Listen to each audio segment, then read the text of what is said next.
Today on our 2018 Tiffin Allegro Red Motorhome, on our Freightliner chassis, you're going to be taking a look at, I'm going to show you how I installed the replacement motorhome installation kit for SMI Airforce One supplemental braking system.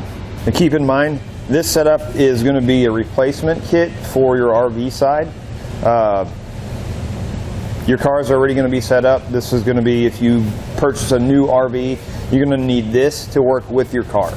Before we start the installation on the RV, I want to go over some of the parts that we're going to be installing.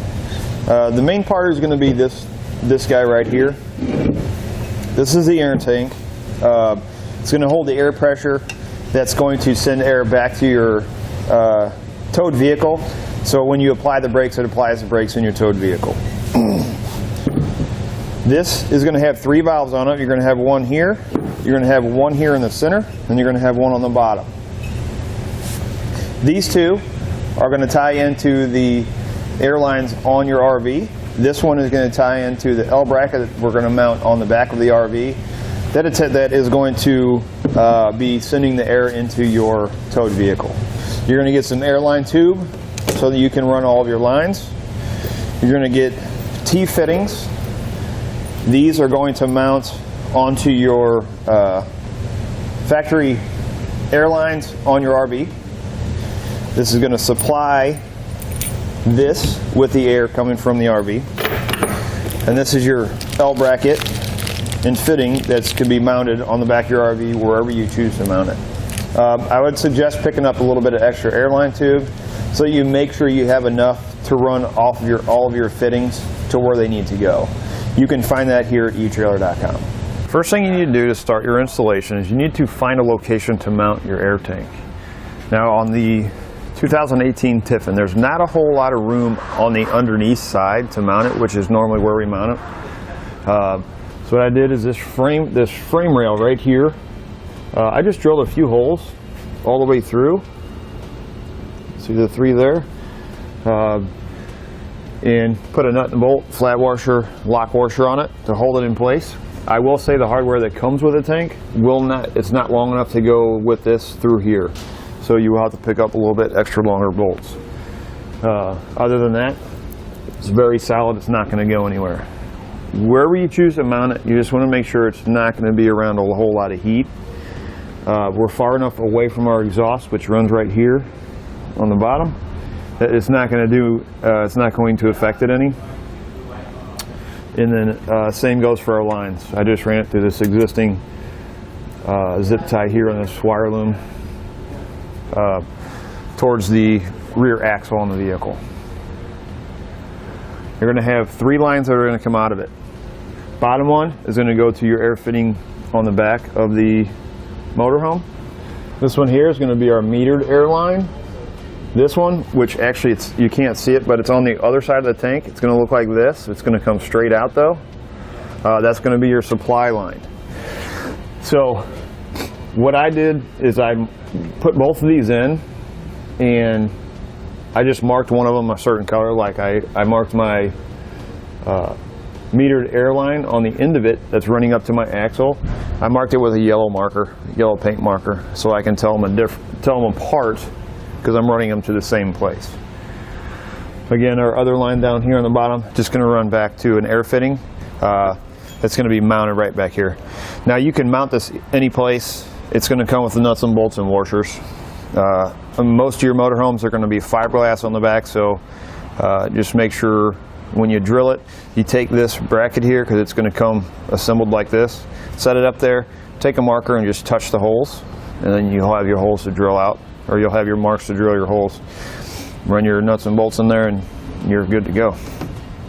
Run your line. Make sure your lines that are going into any of your fittings, even the ones on your tank, they're a flat cut. You don't have them cut at an angle and there's no kinks in them. Next, you're going to run your 2 lines up to your rear axle. You can see I zip tied to this piece of loom here. And instead of running this way, the same way as my exhaust, I went over top of my frame. I want to try and keep that away from my exhaust as much as possible. So you can see I followed my existing line here. Just followed this wiring over the top of this. Went up and through where all my wiring is running through here. That's a cross brace on the frame. Over top of my bag, and then from my bag, I went up over top of this bracket here. Then we need to find our supply line and our metered air line. Your metered air line, as you can see here, this is the fitting for it right here. The metered air line is going to run on this particular chassis from here, or from this one, this lower one, to this one. So it's just going to be a line that runs in between them. As far as the fitting, this is a brass fitting. You're just gonna cut your line and then insert your metered air line. However you mark it, if you mark your metered air, you mark your supply line. Just make sure you're putting the right one in. One thing I do suggest is before you cut any lines, you need to let all the air out of your brakes. And how you do that is just press on your brakes until there's no more air in your tanks.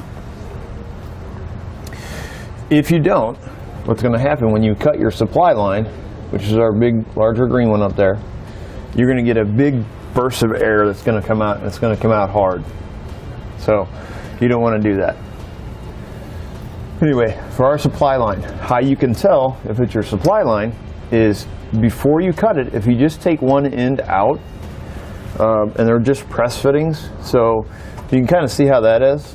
What you'll do is you'll pull on this, you'll push that down, push your line in and pull out.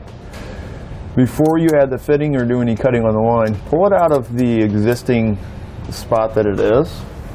Have somebody get in and push on the brake and hold your finger over the end of it, and if you're getting air pressure out of it, then you know you have the right one.